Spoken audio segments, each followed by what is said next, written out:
Chào bạn, 2 tháng trước mình có xin các hội viên có bí mình nên làm chủ đề nào. Sau đó có nhiều hội viên đưa ra nhiều chủ đề, trong đó có 3 câu hỏi. Năng lực của mình có hạn, chỉ có thể nói một cái chung chung, không thể cụ thể phân tích. Nói chung là liên quan đến hiện tượng toàn cầu hóa, hay nói là sự bệnh chứng của chủ nhà tư bản. Một là tại sao tỷ lệ sinh công giảm xuống, tại vì người ta di cư đến thành phố làm việc rồi thì không muốn sinh công. Hai là tại sao có vấn đề di dân, tại vì di dân muốn đi làm việc ở nơi có mức lương cao hơn và so sánh với người bản xứ họ có thể chịu mức lương thấp hơn. Kết quả là làm người bản xứ khó tìm được việc làm. Ba là tại sao chính sách môi trường của phương Tây có vấn đề, tại vì phương Tây cấm người ta làm sản nghiệp tổn hại môi trường, sau đó những sản nghiệp này chuyển sang những quốc gia đang phát triển và phương Tây cũng chỉ trích những quốc gia đang phát triển không hạn chế bản thân mình, không sử dụng kỹ thuật đắt hơn nhưng ít ảnh hưởng môi trường. Người ta bảo là phương Tây là đạo đức giả, bản thân họ đã phát triển rồi, sau đó không muốn quốc gia khác cố gắng phát triển. Điều là vấn đề vì chủ nhà tư bản bệnh chứng đến toàn cầu. Thế các bạn có biết không, toàn cầu hóa thực ra có 3 giai đoạn.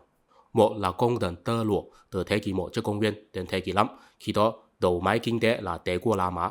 Sau đó là công đường gia vị từ thế kỷ 7 đến 15, khi đó đầu máy kinh tế là Đế quốc Hồi giáo. Sau đó là từ thời đại khám phá từ thế kỷ 15 đến 18, khi đó đầu máy kinh tế là cuộc thực dân của phương Tây. Các bạn có phát hiện một điều thú vị không? Kinh tế của Đế quốc La Mã, Đế quốc Hồi giáo và cuộc thực dân phương Tây đều là bắt đầu một loại hình kinh tế giống nhau, đó là kinh tế nô lệ. Bắt đầu từ thế kỷ 2 trước công nguyên, thành bang La Mã bắt đầu bành trướng, sau đó bị chinh phục nhiều thành bang khác cùng với nhiều bộ lạc German ở phương Bắc, có bắt đầu nhiều người làm nô lệ và những nô lệ biến thành sức lao động cho nhà tư bản lớn nâng cao sức sản xuất, có sản xuất nhiều sản phẩm, làm thương nghiệp phát triển, tăng thêm sự lưu thông tiền tệ, vì vậy lại kích thích người ta sản xuất để kiếm tiền nhiều hơn. Trong đó có một xây dựng nhân quả là phải có một nhóm người khổng lồ làm sức lao động nâng cao sức sản xuất trong khi bắt đầu. Nếu khi bắt đầu không có sức lao động khổng lồ thì sự phát triển kinh tế tiếp theo đều không có xảy ra. Đế quốc Hồi giáo cũng vậy.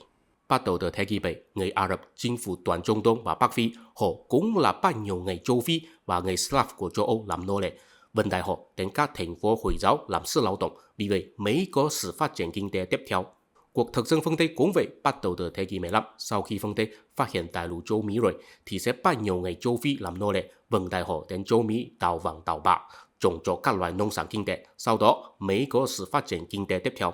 Và ở đằng sau những kinh tế nô lệ đều có một tiền đề, nhà nước phải sở hữu quân đội mạnh mẽ, đủ võ lực để bắt người làm nô lệ. Sức lao động nô lệ và quân đội mạnh mẽ đó là nguồn cốt chân chính của chủ nhà tư bản. Thì chúng ta có thể tìm hiểu thêm cái gì nữa? Thật ra chúng là đại diện hai loại cơ chế mà sẽ thúc đẩy sự phát triển xã hội nhân loại, đồng thời cũng sẽ mang lại sự phá hoại cho xã hội nhân loại. Thưa quý vị, trước khi tổ chức quốc gia xuất hiện vào 6.000 năm trước, trong 2 triệu năm đã qua, tổ chức xã hội nhân loại luôn luôn là bộ lạc, đó là kết cấu xã hội thiên nhiên của nhân loại, là một cộng đồng nhỏ. Sau đó vì dân số tăng lên, tài nguyên khan hiếm, tạo áp lực cho nhân loại phát triển tổ chức xã hội cấp cao hơn. Xét lại lịch sử, nói chung nhân loại đã tận dụng hai loại cơ chế để phát triển xã hội. Một là để một nhóm người quyết định phân phối tài nguyên như thế nào, vì vậy quốc gia xuất hiện, chúng ta có thể gọi nó là cơ chế hành chính. Hai là xác định một hàng hóa thông dụng mà mỗi người có thể sử dụng để giao dịch tài nguyên với nhau, vì vậy không cần tranh đấu nhau, chúng ta có thể gọi nó là cơ chế tư bản. Sau đó, dù lịch sử nhân loại phát triển như thế nào, đều không thể bỏ qua hai loại cơ chế này, mà nếu muốn phát triển xã hội, nhất định phải phát triển hai loại cơ chế này trước. Muốn tạo nên quân đội mạnh mẽ, trước khi đó cơ chế hành chính phải đủ năng lực huy động xã hội.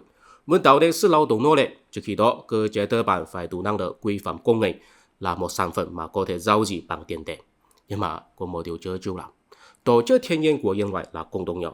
Hai loại cơ chế ở trên càng phát triển thì sẽ càng làm cộng đồng nhỏ nhân loại bị suy yếu.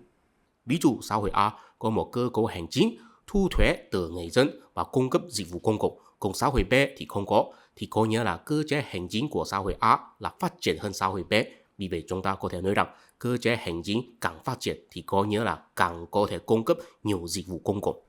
Một bên khác, ví dụ trong xã hội A, người ta có thể sử dụng tiền để giao dịch với nhau, còn xã hội B thì không có, thì có nghĩa là cơ chế tư bản của xã hội A là phát triển hơn xã hội B.